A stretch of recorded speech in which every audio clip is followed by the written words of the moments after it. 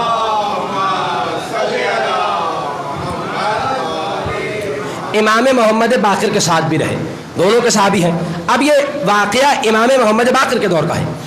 واقعہ یہ ہے کہ ایک مرتبہ ابو بصیر مسجد میں داخل ہوئے اور بنا کسی رہنمائی، بنا کسی کی مدد کے، نابینا ہے، توجہ کیجیے گا، نابینا ہے، کسی کے سہارے کے بغیر سیدھے مولا کی خدمت میں گئے اور مولا کو سلام کر دیا. نابینا ہے، کسی کی مدد نہیں لی، سیدھا پہنچ گئے مولا کے پاس. اللہ اکبر. مولا نے کہا ابو بصیر اس مسجد میں بہت سے لوگ بیٹھے ہوئے ہیں، کوئی نماز پڑھ رہا ہے، کوئی قرآن پڑھ رہا ہے، کوئی دینی مسائل میں بحث کر رہا ہے. اب ذرا ان سے پوچھو کہ امام کہاں ہے؟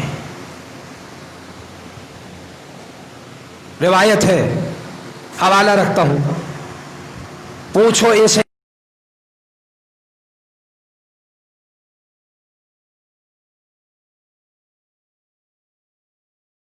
محمد باقر کو دیکھا ہے؟ سب نے کہا نہیں، ہم نے امام کو تو نہیں دیکھا تھے. اللہ اکبر، اللہ اکبر. میں کہوں امام یہ ماجرا کیا ہے؟ امام جن کی آنکھیں ہیں وہ آپ کو دیکھ نہیں پا رہے، جو نابینا ہے وہ بنا کسی سہارے، بنا کسی مدد مسجد میں داخل ہوا، آپ کی خدمت میں حاضر ہو گیا. بعید نہیں امام جواب دے، یہی تو سمجھا رہا ہوں، بصارت اور ہوتی ہے، بصیرت اور ہوتی ہے. ابو بصیر بصارت نہیں رکھتا پر بصیرت رکھتا ہے، اور جس کے پاس بصیرت موجود ہونا وہ قرآن کا نور بھی دیکھتا ہے، وارث قرآن کے نور کو بھی دیکھتا ہے. اس کے پاس بصیرت موجود، یہ معمولی کتاب نہیں ہے.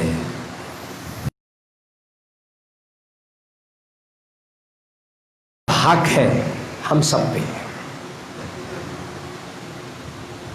بہت بڑا حق ہے، بلکہ حقوق ہے. پہلا حق جانتے ہیں کیا ہے؟ افلا یتدبرون القرآن، قرآن میں تدبر کرنا، غور کرنا. معصوم فرماتے ہیں یہ قرآن جو ہمارے گھروں میں ہے نا، یہ روز محشر ایک خوبصورت نوجوان کی شکل میں اللہ سے شکوہ کرے گا، کہے گا پالنے والے دنیا والوں نے میرے حق کو ادا نہیں کیا، میرا حق تھا مجھ میں تدبر کرنا، مجھ سے دوستی کرنا، مگر میرے حق کو ادا نہیں کیا گیا. ایک شخص آیا رسول خدا کی خدمت میں. دیکھیں ہم سب کے ذہن میں کبھی یہ سوال آتا ہے کہ بھئی ہم کیسے مومن ہیں؟ آتا ہے نا، کیسے مومن ہیں؟ ہم ایمان کے کس درجے پہ ہیں؟ ہمارا ایمان کتنا مضبوط ہے؟ ہم کیسے مسلمان ہیں؟ یقیناً ہر ایک زندگی میں کہیں نہ کہیں کسی موڑ پہ یہ سوچتا ضرور ہے میں کیسا مومن ہوں، میں کیسا مسلمان، یعنی اللہ کے نزدیک میری حیثیت کیا ہے. شخص آ کے کہتا ہے یا نبی اللہ میں کیسے جانوں کہ میں کیسا مومن ہوں، میں ایمان کے کس درجے پہ ہوں؟ جانتے ہیں نبی نے کیا جواب دیا؟ نبی نے کہا تم یہ دیکھو کہ تمہارا قرآن سے تعلق کیسا ہے. اب جیسا قرآن سے تعلق ہوگا ویسا ہی تمہارا ایمان ہوگا.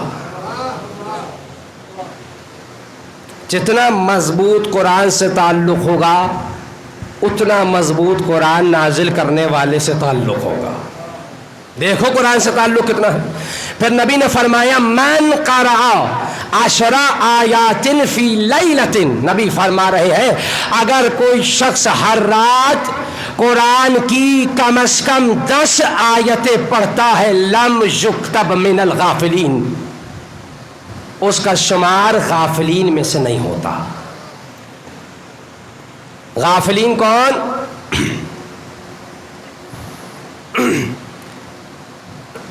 جو اللہ کی طرف متوجہ ہیں. مثلا ایک ایسا شخص کہ جو صرف دنیا کی زندگی جینا چاہتا ہے، جسے دنیا سے محبت، نہ اسے جنت کا شوق، نہ جہنم کا خوف، نہ حساب و کتاب کی فکر، یہ ہے غافل. غافلین میں سے نہیں، یعنی اسے کچھ فکر ہے، اسے آخرت کا کچھ خیال ہے، یعنی کم از کم 10 آیتیں پڑھنے والا غافل نہیں ہے. میں سوال کر کے جا رہا ہوں، سوچئے گا ہم میں سے کتنے ہیں جو 10 آیتیں پڑھتے ہیں؟ بس میں آگے بڑھ رہا ہوں. پھر فرمایا من قرأ 50 آیتن، جو 50 آیتیں پڑھتا ہے، کتبا من الذاکرین، اس کا شمار ذاکرین میں سے ہوتا ہے، یعنی اللہ کا ذکر کرنے والوں میں سے. اور یاد رہے یہاں وہ آیتیں نہیں جو ہم 5 وقت کی نماز میں پڑھ دیتے ہیں، بلکہ لفظ ہے فی لیلۃ، یعنی رات میں ایک وقت مقرر کرے قرآن سے اپنے تعلق کو استوار کرنے کے لیے، قرآن سے دوستی کرنے کے لیے ایک وقت مقرر ہو. کہا جو 50 آیتیں پڑھے اس کا شمار ذاکرین میں سے ہوتا ہے، ذکر کرنے والوں میں سے. پھر فرماتے ہیں من قرأ 100 آیت، جو 100 آیتیں پڑھے اس کا شمار قانتین میں سے ہوتا ہے، یعنی اطاعت گزار بندوں میں سے ہوتا ہے. پھر فرمایا من قرأ 100 آیت، جو 200 آیتیں پڑھے اس کا شمار من الخاشعین، خوف رکھنے والوں میں سے ہوتا ہے، اللہ سے ڈرنے والوں میں ہوتا ہے. پھر فرماتے ہیں من قرأ 300 آیات، جو 300 آیتیں پڑھے اس کا شمار فائزین میں سے ہوتا ہے. ہر رات 300 آیتیں وہ کامیاب ہونے والوں میں ہوتا ہے، فائزین میں ہوتا ہے. روایت بڑھتی رہی، ایمان کے درجے بڑھتے رہے، بڑھتے رہے، بڑھتے رہے، بڑھتے رہے. عزیزو آپ جانتے ہیں درجے کیوں بتائے؟ پیغام دے رہا ہوں نوجوانوں کے لیے. درجے اس لیے بتائے کہ کوئی مایوس نہ ہو، میں تو 10 بھی نہیں پڑھتا، میرا کیا ہوگا. درجے بتائے اس لیے جا رہے ہیں شروع تو کرو، اللہ تمہارے عمل میں اثر پیدا کرنے والا ہے. 10 سے شروع کرو، 50، 100، 200، 300، اور اس منزل پہ چلے جاؤ کہ جو منزل کمال ہے، جو منزل کمال ہے اس تک پہنچ جاؤ. اس قرآن کے حق کو ادا کرو. اس قرآن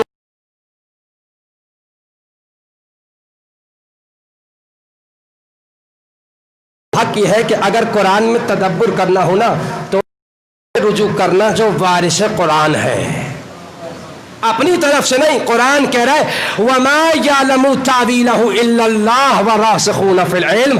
قرآن کی تعویل وہی کر سکتا ہے جو اللہ ہے، یا وہ کر سکتا ہے جو راسخون فی العلم ہے، یعنی آل محمد وارث قرآن. تو آپ جب تدبر کریں تو اقوال معصومین آپ کے ساتھ ہو، اپنی طرف سے کچھ نہیں کرنا، معصوم کے قول کو دیکھنا ہے، کیونکہ قرآن وہی سمجھائے گا جو قرآن کا معلم ہے. سورہ جمعہ کی دوسری آیت ہے هو الذی بعث فی الامیین نبیا منہم یتلو علیہ، هو الذی بعث فی الامیین رسولا منہم یتلو علیہم آیاتہ ویزکیہم ویعلمہم الکتاب والحکمہ. اللہ آواز دے رہا ہے کہ ہم نے امیین میں ایک رسول کو مبعوث کیا کہ جو اللہ کی آیتیں پڑھ کے ان کے نفوس کا تزکیہ کرتا ہے. وہ رسول ایسا ہے کہ جو معلم ہے، جو تعلیم دینے والا ہے. وہ کتاب کی بھی تعلیم دیتا ہے، وہ حکمت کی بھی تعلیم دیتا ہے.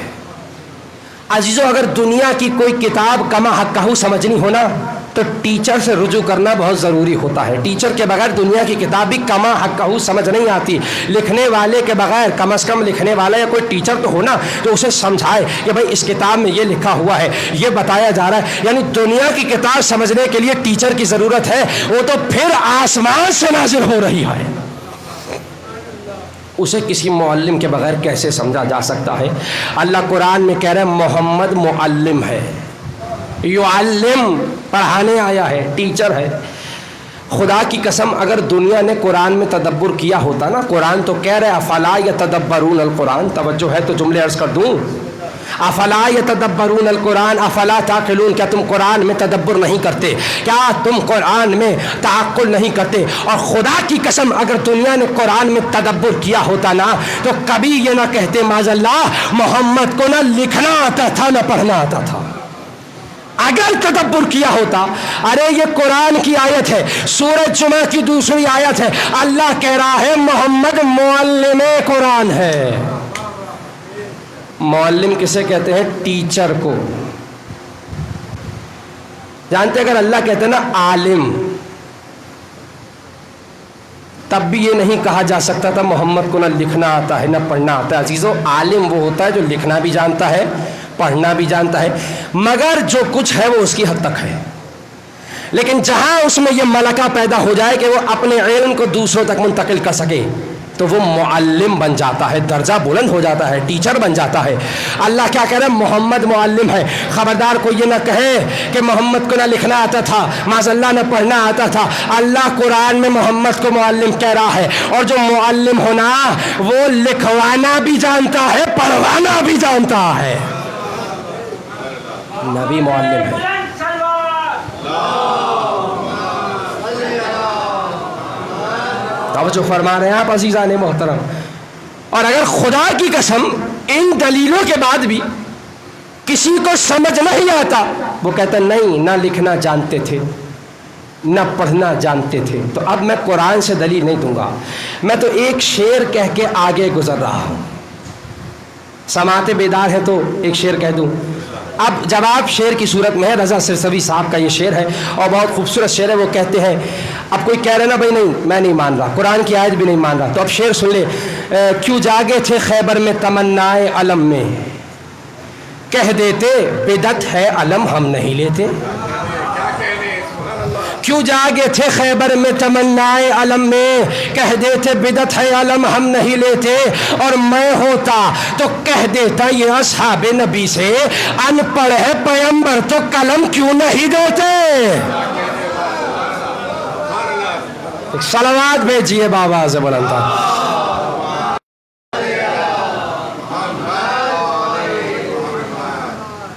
نبی معلم قرآن ہے، معلم کتاب ہے۔ عزیزو آپ مجھے بتائیے، وہ نبی معاذ اللہ ان پڑھ کیسے ہو سکتا ہے جو رحمت للعالمین ہے؟ اللہ قرآن میں کہہ رہے لقد اخترناہم علی علم علی العالمین، ہم نے ہر نبی کو علم کی بنیاد پہ چنا ہے۔ عزیزو جہاں علم کا تذکرہ وہاں نبی کی بات۔ مثلا آپ دیکھیے، جہاں آپ کو نبی کا تذکرہ ملے گا وہاں علم کا اشارہ ہے۔ وَعَلَّمَ آدَمَ الْأَسْمَاءَ كُلَّهَا، ہم نے آدم کو اسماء کا علم دیا، نبی کا تذکرہ علم کی بات۔ قرآن میں جب جناب ابراہیم کو بیٹے کی بشارت دی تو کہا کہ ہم تمہیں ایک علیم بیٹا عطا کریں گے، عالم نہیں علیم۔ جہاں نبی کا ذکر وہاں علم کی بات۔ اللہ قرآن میں کہتا ہے لقد آتینا داؤد وسلیمان علم وحکمہ، ہم نے داؤد و سلیمان کو علم اور حکمت عطا کی۔ جہاں نبی کا تذکرہ وہاں علم کی بات کر رہا ہے۔ عزیزو حالانکہ ان میں سے کچھ نبی فقط اپنے خطے کے لیے نبی تھے، کچھ نبی فقط اپنے علاقے کے لیے نبی تھے، کچھ نبی فقط اپنے شہر کے لیے نبی تھے، کچھ نبی فقط اپنے قریے کے لیے نبی تھے، کچھ نبی فقط اپنے زمانے کے لیے نبی تھے۔ میں جملہ کہہ رہا ہوں، جو اپنے محلے کے لیے نبی ہو وہ تو بغیر علم نہیں ہوتا، تو جو رحمت للعالمین ہو، جو بتائیے وہ کیسے بغیر علم کے ہو سکتا ہے؟ تو نبی کیسے بغیر علم کے ہو سکتا ہے؟ خدا کی قسم عزیزو حقیقت یہ ہے کہ دنیا نے آج تک شان رسالت کو نہیں سمجھا۔ حقیقت بتا رہا ہوں، اکثریت وہ ہے جو ناآشنا ہے، اکثریت شان مصطفیٰ کو جانتی ہے، کیونکہ اقلیت ہے جو در آل مصطفیٰ سے وابستہ ہے۔ توجہ، اکثریت نہیں جانتی، لا علم ہے۔ جانتے ہوا کیا؟ ہوا یہ کہ جس نے نبی کو جیسا سمجھا نبی کے بعد ویسا دیکھنا چاہا۔ معاذ اللہ جس نے نبی کو ان پڑھ سمجھا، نہ لکھنا جانتے تھے نہ پڑھنا جانتے تھے، معاذ اللہ معاذ اللہ معاذ اللہ، اس نے نبی کے بعد کسی ان پڑھ کو مسند پہ دیکھنا چاہا۔ اور جس نے یہ عقیدہ رکھا کہ اللہ کے بعد سب سے زیادہ علم مصطفیٰ کے پاس ہے، اس نے نبی کے بعد مسند پہ کسی عالم کو دیکھنا چاہا۔ جس نے یہ عقیدہ رکھا کہ نبی غیر معصوم ہوتا ہے، اس نے بعد مصطفیٰ مسند پہ کسی غیر معصوم کو دیکھنا چاہا۔ جس نے یہ عقیدہ رکھا کہ نبی معصوم ہوتا ہے تو اس نے بعد مصطفیٰ مسند پہ کسی معصوم کو دیکھنا چاہا۔ جس نے یہ عقیدہ رکھا نبی ہے مگر 40 سال کے بعد اس نے نبی کی مسند پہ کسی عمر رشیدہ کو دیکھنا چاہا۔ اور جس نے یہ عقیدہ رکھا کہ نبی اس وقت بھی نبی تھے جب آدم مٹی اور پانی کے درمیان تھے، تو اس نے بعد نبی کسی ایسے ولی کو دیکھنا چاہا جو اس وقت بھی ولی تھا جب آدم مٹی اور پانی کے درمیان تھے۔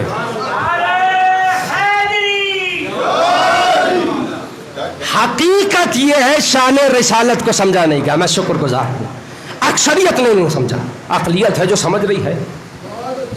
عقلیت سمجھ رہی ہے. تو آپ دیکھیے کربلا میں بھی عقلیت کا مقابلہ اکثریت سے ہو رہا ہے. حسین کا لشکر جو ہے وہ عقلیت میں ہے، مگر عقلیت میں ہے، ایمان میں بہت آگے ہے، معرفت میں بہت آگے ہے، عقیدت میں بہت آگے ہے، علم و عمل میں بہت آگے ہے. معیار یہی ہے. اکثریت معیار نہیں ہے، اکثریت ہے عقیدہ، معیار ہے عقیدہ، معیار ہے عمل، معیار ہے معرفت. اور خدا کی قسم جو اصحاب حسین کے ساتھ ہے وہ معرفت کی بلند ترین منزل پہ ہے، بلند ترین منزل پہ. خدا کی قسم حسین نے خیمے میں چراغ بجھا کے کہا تھا جنت کی ضمانت دے رہا ہوں، چلے جاؤ. اللہ اکبر. نہ جانے ایسا کیا بتا دیا ہے حسین نے، کوئی حسین کو چھوڑنے کے لیے تیار نہیں ہے. ایسے صحابی جو جذبہ شہادت سے اس انداز سے سرشار ہے کہ جہاں صبح عاشور کا سورج نمودار ہوا تڑپ رہے ہیں، مولا مجھے بھیج دیجیے، مولا پہلے میں قربان ہونا چاہتا ہوں، مولا مجھے بھیجیے. انہی اصحاب میں سے جسے ایک صحابی کے مصائب سے میں سلسلہ مصائب کا آغاز کرنا چاہتا ہوں، وہ ہے جناب سعید ابن عبداللہ. 97 برس عمر ہے. اللہ اکبر. کمر ٹوٹی ہوئی ہے، بھویں بڑی ہوئی ہیں، کمر پہ ہاتھ رکھتے ہیں، مولا کی خدمت میں آ کے کہتے ہیں مولا قربان ہونے کی اجازت دیجیے. 97 برس ہے عمر، مولا اجازت دیجیے. روایت کہتی ہے مولا حسین نے سر سے لے کے پیر تک دیکھا اور کہا سعید آپ اتنے بزرگ اتنے بوڑھے ہیں کہ حسین کی غیرت گوارا نہیں کرتی، یہ ظالم آپ پہ تلواریں چلائے ہیں، حسین کی غیرت یہ گوارا نہیں کرتی.